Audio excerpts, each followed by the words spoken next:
So dense vegetation is thick vegetation. It's where there's lots and lots and lots of trees in a small area. Sparse vegetation means there's not much vegetation. It's the opposite of dense vegetation. You can say a dense forest. That's a forest with loads of trees. A dense jungle, loads of vegetation. You can say dense fog, which means thick fog. Yeah, fog which you can't see through because it's so thick. Yeah, I suppose you could even say a dense mist, but I see it more often with fog. Now, density is a scientific term because it's the number of atoms per centimetres cubed, yeah, per unit of volume. The number of atoms per unit of volume is density. And so solids have a greater density than liquids, which have a greater density than gases, okay, usually, in most cases, let's say. And ice floats on water because ice as a solid, water in solid form is actually less dense than water in liquid form, and that's why ice floats on water. So density is a scientific term, but it also means the number of people in a certain area, let's say 1 square kilometre. So densely populated areas have loads of people, they are urban areas. Sparsely populated areas have very few people. They're usually rural areas in the countryside rather than in the town. They're isolated areas or remote areas. They are synonyms meaning somewhere very far away that doesn't have many people, somewhere off the beaten track. Now, a cumbersome weapon or a cumbersome task, a cumbersome process. Cumbersome means difficult to carry. It's very heavy and it's very difficult to carry, difficult to move around, difficult to use as well. And so cumbersome works with a lot of nouns. It's a good collocation with a lot of nouns. A cumbersome weapon is a very heavy weapon. It's hard to carry. And a cumbersome suitcase is a very heavy suitcase. It's hard to carry. Maybe the handle is quite inconvenient, so it's not easy to use. It's not easy to carry around.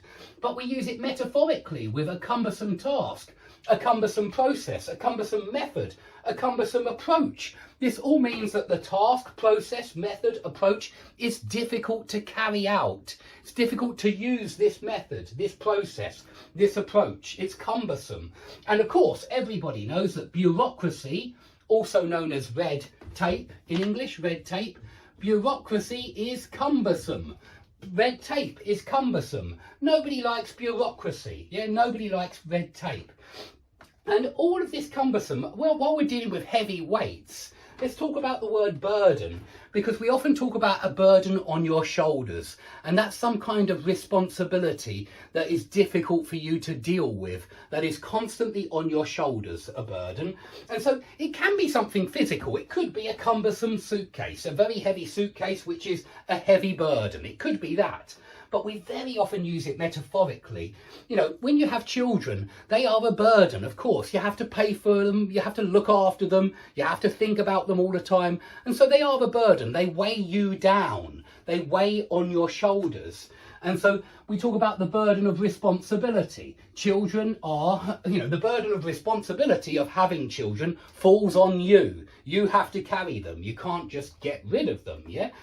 And to lighten your burdens, you might, you might even employ somebody to work in your house to lighten your burdens, yeah? You might employ somebody to take the weight off your shoulders. In other words, to make your burdens lighter, to make your troubles lighter, and to give you some help with this work.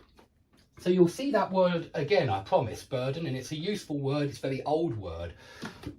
Let's now go on to the word weigh and weight. You can talk about a book being a weighty tome. So my wife has just started reading Sherlock Holmes, and I have a weighty tome of Sherlock Holmes novels. Every single Sherlock Holmes novel that was written, I have it in one big large book, and it is a weighty tome. It's a very big book.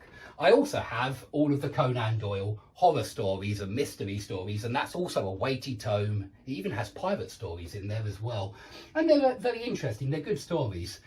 Now, you might like to discuss weighty issues, which sounds to me like controversial topics, or maybe not controversial, but serious topics, serious issues. Let's put it like that. If something is weighty, it is serious. So you can discuss serious issues, weighty issues, and I'm sure you all do sometimes with your friends.